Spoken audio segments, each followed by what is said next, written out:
Ezra గ్రంథం 4వ అధ్యాయం. అంతటా యోధా వంశస్థులకును బెన్యామీనీయులకును విరోధులైన వారు, చెర నివారణ అయిన వారు ఇశ్రాయేలీయుల దేవుడైన యెహోవాకు ఆలయమును కట్టుచున్న సంగతి విని జెరుబ్బాబెలు నొద్దకును పెద్దలను ప్రధానుల నొద్దకును వచ్చి, మీరు ఆశ్రయించున్నట్లు మేమును మీ దేవుని ఆశ్రయించువారము. ఇచ్చటికి మమ్మును రప్పించిన అష్షూరు రాజైన ఎసర్హద్దోను యొక్క కాలము మొదలుకొని మేము యెహోవాకు బలులు అర్పించువారము. మేమును మీతో కలిసి కట్టెదమని చెప్పిరి. అందుకు జెరుబ్బాబెలును యెహోషువయు ఇశ్రాయేలీయుల పెద్దలలో తక్కిన ప్రధానులును, మీరు మాతో కలిసి మా దేవునికి మందిరమును కట్టుటకు నిమిత్తము లేదు. మేమే కూడుకుని పారసీక దేశపు రాజైన కోరెషు మాకిచ్చిన ఆజ్ఞ ప్రకారము ఇశ్రాయేలీయుల దేవుడైన యెహోవాకు మందిరమును కట్టుదుమని వారితో చెప్పిరి. దేశపు జనులు యూదా వంశస్థులకు ఇబ్బంది కలగజేసి కట్టుచున్న వారిని బాధపరచిరి. మరియు పారసీక దేశపు రాజైన కోరెషు యొక్క దినములన్నిటిలోనూ పారసీక దేశపు రాజైన దర్యావేషు యొక్క పరిపాలనా కాలము వరకు వారి ఉద్దేశమును భంగపరచుటకై వారు మంత్రులకు లంచమునిచ్చిరి.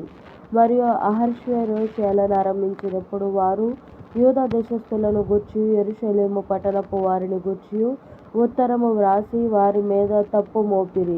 అర్తహషస్త యొక్క దినములలో బిష్లామును మిత్రిదాతును తాబెయోనును వారి పక్షముగా నున్న తక్కిన వారును పారసీక దేశపు రాజైన అర్తహషస్తకు ఉత్తరము వ్రాసి పంపిరి. ఆ ఉత్తరము సిరియా భాషలో వ్రాయబడి సిరియా భాషలోనే తాత్పర్యము చెప్పబడినది.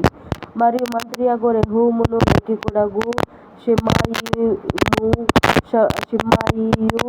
ఈ ప్రకారముగా యెరూషలేము సంగతిని గూర్చి ఉత్తరము వ్రాసి రాజైన అర్తహషస్త యొద్దకు పంపిరి.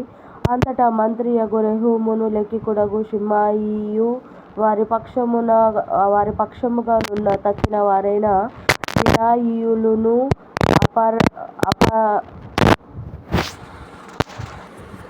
అపరసత్కార్యులును టర్పెలాయేలును అపర్సాయులును అర్కేవాయులును బబులోను వారును షూషన్కాయులును దహయేలీయులును ఏలామీయులును ఘనుడును శ్రేష్ఠుడును నైన అస్నాపారు నది యవతలకు రప్పించి షామ్రోను పట్టణమందు నది అవతలనున్న ప్రదేశమందును ఉంచిన తక్కిన జనములను నది ఇవతలనున్న తక్కిన వారును ఉత్తరము ఒకటి వ్రాసిరి.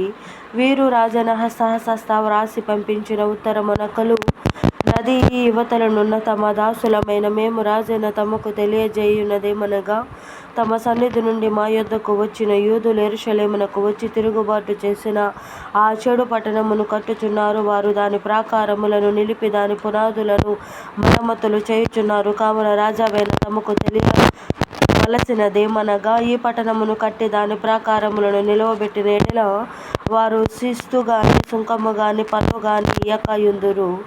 అప్పుడు రాజునకు రావలసిన పైకము నష్టమగును. మేము రాజు యొక్క ఉప్పు తిన్నవారము గనుక రాజునకు నష్టము రాకుండా మేము చూడవలెనని ఈ ఉత్తరమును పంపి రాజావైన తమకు ఈ సంగతి తెలియజేసితిమి. మరియు తమ పూర్వీకులు రాయించిన రాజ్యపు దస్తావేజులను చూచిన యెడల ఈ పట్టణపు వారు తిరుగుబాటు చేయువారుగాను రాజులకును దేశములకును హాని చేయువారుగాను కలహకారులుగాను కనబడుదురనియు అందువలననే ఈ పట్టణము నాశనము పొందెననియు రాజ్యపు దస్తావేజుల వలననే తమకు తెలియవచ్చును. కావున రాజావైన తమకు మేము రూఢీపరచినదేమనగా, ఈ పట్టణము కట్టబడి దాని ప్రాకారములు నిలువబెట్టబడిన ఎడల నది యువతల తమకు హక్కు ఎంత మాత్రము ఉండదు. అప్పుడు రాజు మంత్రియగు రెహూమునకు లేఖికుడగు షిమ్షయికిని షామ్రోనులో నివసించు వారి పక్షముగా నున్న మిగిలిన వారికిని నది అవతలనున్న తక్కిన వారికిని మీరు క్షేమ సంప్రాప్తియగునుగాక అని ఈ మొదలగు మాటలు వ్రాయించి సెలవిచ్చినదేమనగా, మీరు మాకు పంపిన ఉత్తరమును శాంతముగా చదివించుకొన్నాము. అందు విషయమై మా యాజ్ఞను బట్టి వెదకగా, ఆది నుండి ఆ పట్టణపు వారు రాజుల మీద కలహమును తిరుగుబాటును చేయువారని మాకు అగుపడినది. మరియు యెరూషలేము పట్టణమందు బలమైన రాజులు ప్రభుత్వము చేసిరి. వారు నది యవతలి దేశములన్నిటినీ ఏలినందున వారికి శిస్తును సుంకమును పన్నును చెల్లుచుండెను. కాబట్టి ఇప్పుడు ఆ మనుష్యులు ఆ పని చాలించి మేము సెలవిచ్చు వరకు ఆ పట్టణమును కట్టక మానవలెనని ఆజ్ఞాపించుడి. ఇది తప్పకుండా చేయుటకు మీరు జాగ్రత్తపడుడి. రాజులకు నష్టము కలుగునట్లు ద్రోహము పెరగకుండా చూడుడి అని సెలవిచ్చెను. రాజైన హస్తహస్త పంపించిన యుత్తరము యొక్క ప్రతి రెహూమునకును షిమ్షయికిని వీరి పక్షముగా నున్న వారికిని వినిపింపబడినప్పుడు, వారు త్వరగా యెరూషలేములోనున్న యూదుల వద్దకు వచ్చి బలవంతము చేతను అధికారము చేతను వారు పని ఆపునట్లు చేయగా, యెరూషలేములో నుండు దేవుని మందిరపు పని నిలిచిపోయెను. ఇలాగున పారసీక దేశపు రాజైన దర్యావేషు ఏలుబడియందు 2వ సంవత్సరము వరకు ఆ పని నిలిచిపోయెను. దేవుడి పరిశుద్ధ వాక్యమును భద్రపరచి దీవించును గాక. ఆమేన్.